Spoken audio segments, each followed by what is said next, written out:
Let's add a circle. And then what if we want to write a function that works with both? What if we want a function that can accept any kind of shape and prints its area? That's where interfaces come in. An interface defines a contract. It basically says that any class that implements me must provide these specific properties or functions. It doesn't say how, just that they must exist. It's as simple as that. Now let's create an interface. Okay, now how do we create it? That we do interface shape. So this interface shape, we declare an interface called shape, and inside it we declare two properties, area and circumference, both of type float. So we don't implement them here, we just say that they must exist. They must exist. Then as you have seen, data class rectangle and shape. The colon and shape after the class declaration means that rectangle implements the shape interface. Rectangle is promising to fulfill the shape contract. Okay. Then we have override val area float get function equals to width into height.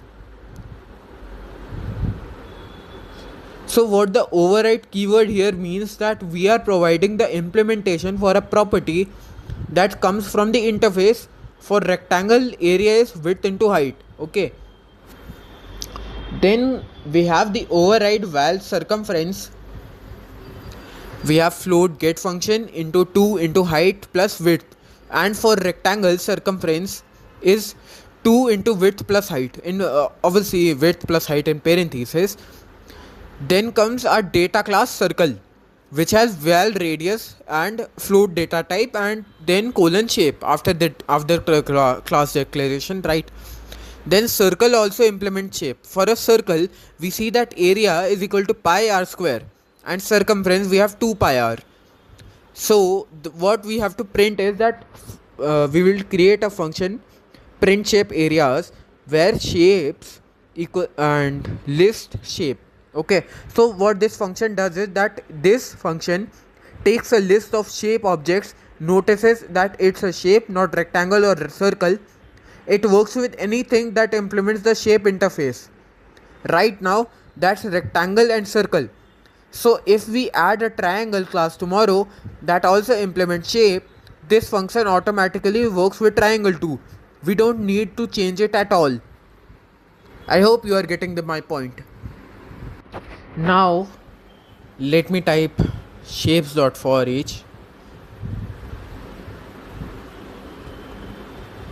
So here we have shape, and what we want to print here is that println shape area, and what we want to print is shape area here. So right, so dollar curly braces shape dot area and apostrophe parenthesis closed curly braces closed, and we iterate over every shape and print its area, because shape is a shape. We know it has dot area. We don't need to know whether it's a rectangle or circle. The interface guarantees that the property exists. Now if you run it, we will see that output shown areas for both rectangle and circle, right? So this is polymorphism, one of the core concept and principles of OOPS. One function, in simple words, it is polymorphism is one function, many different type of objects, all treated at the same way through the interface. And with this we close this video of ours, and GG, good game. So yo, what's up everyone, welcome back. Today we are going to talk about one of the most misunderstood concepts in object oriented programming, which is an abstract class. And honestly, a lot of beginners memorize the syntax but completely miss the purpose. That's dangerous, because if you don't know why the abstract class exists, you will write terrible class design later. So today we are not focusing on a syntax heavy examples. This is going to be a deeper theory and intuition. because once the theory clicks, the syntax will become really easy. And we are going to cover what abstract classes are, why they exist, inheritance, shared behavior, incomplete blueprints, abstraction, polymorphism, contracts, right? Architectural thinking, abstract class versus interface, real world mentor models, and common beginner mistake. This is going to be massively improve that how you think about object oriented programming. So let's get into it. Alright, so let's get into it. So the problem abstract classes solve is that before abstract classes existed, developers had major design problems. Imagine building software for animals, vehicles, employees, payment systems, game characters, right? You quickly notice something, that some things are shared but some things are just completely different themes, right? Because in, as you see in example animals, you can think about animals. All animals might sleep, eat, breathe, right? But not all animals bark, fly, swim. So different animals have different behave differently, right? And the bad design approach is that most beginner mindset often becomes just copy code everywhere. That is a terrible idea because duplicated logic creates bugs, maintenance nightmares, inconsistency, messy architecture, and that's where inheritance enter, because object oriented programming introduced inheritance in this case, meaning that classes can inherit properties and behavior from other classes, right? Because if now dog, cat, bird all inherit same shared animal behavior, that is a good idea. But now another problem appears, that can we create generic animal object, and what does that even mean? What sound does generic animals make? What movement does generic animal use?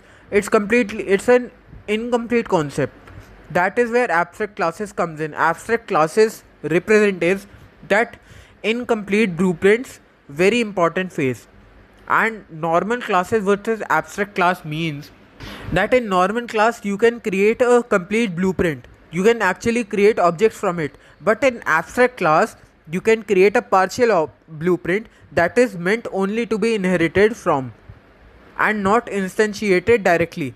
Let me give you a real world analogy, because imagine architect creating a vehicle blueprint, and generic vehicle has engine, wheels, movement capability, but vehicle itself is too vague, right? And real actual things are car, bike, truck. Vehicle is just an abstraction, not a concrete object. The key idea of abstraction exists because some concepts are too generic to exist directly. That is a deep OOP thinking. OOP means object oriented programming, which we learned in our previous video, as you know that. So, and this leads to massive concept, which is abstraction. And abstraction means hide unnecessary details and focus on essential structure. So when you think vehicle, your brain abstracts away details. You don't immediately think about tire pressure, engine displacement, or fuel injection system. You think that something that transports, right? And that is abstraction.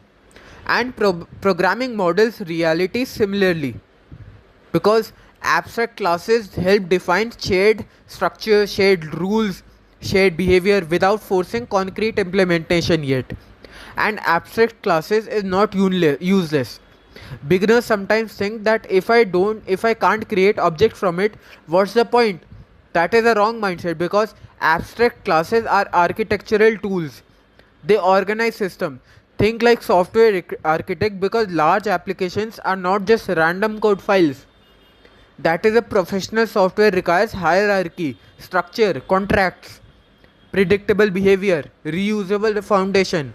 Abstract classes helps enforce that. And the contract idea is that this is used because abstract classes often act like contracts, meaning that if you inherit from me, you must follow certain rules, and that is very important in large teams. So just imagine a company saying that all companies must clock in, right?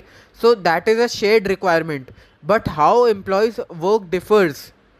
right? Manager work differently from developers, designer work differently from accountant, still common structure exists.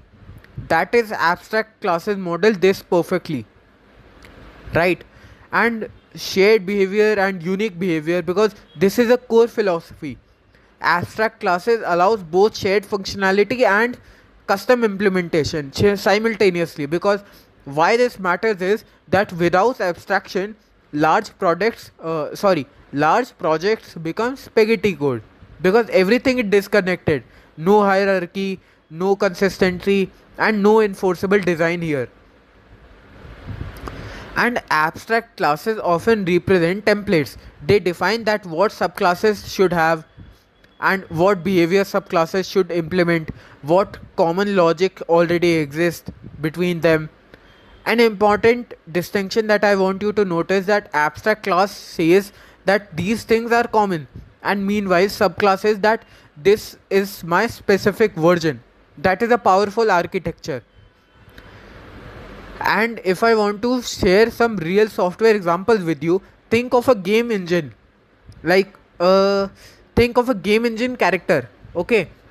So what it has is that it is a specific subclasses, meaning it is warrior, mage, archer, right? And all characters may move, take damage, and have health, but attack differently, right?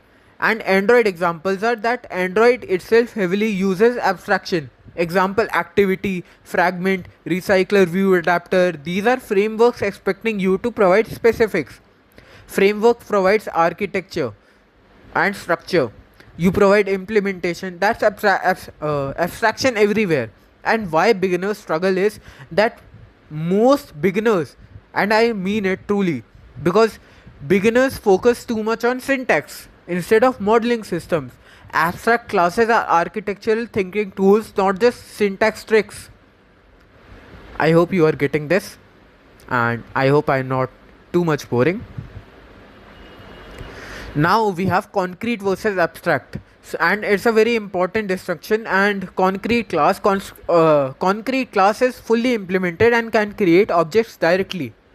And an example you can prepare mentally is that a dog, car, student, and specific real things. Meanwhile, abstract class is general category.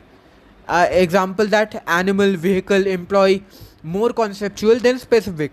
And inheritance hierarchies are that abstract classes creates hierarchy, which means that if it's a living thing, that animal, and then if it is an animal, then it is a dog. So each level becomes more specific. This hierarchy helps organize systems logically. So why not just use normal classes? Because allowing direct instantiation sometimes makes no sense.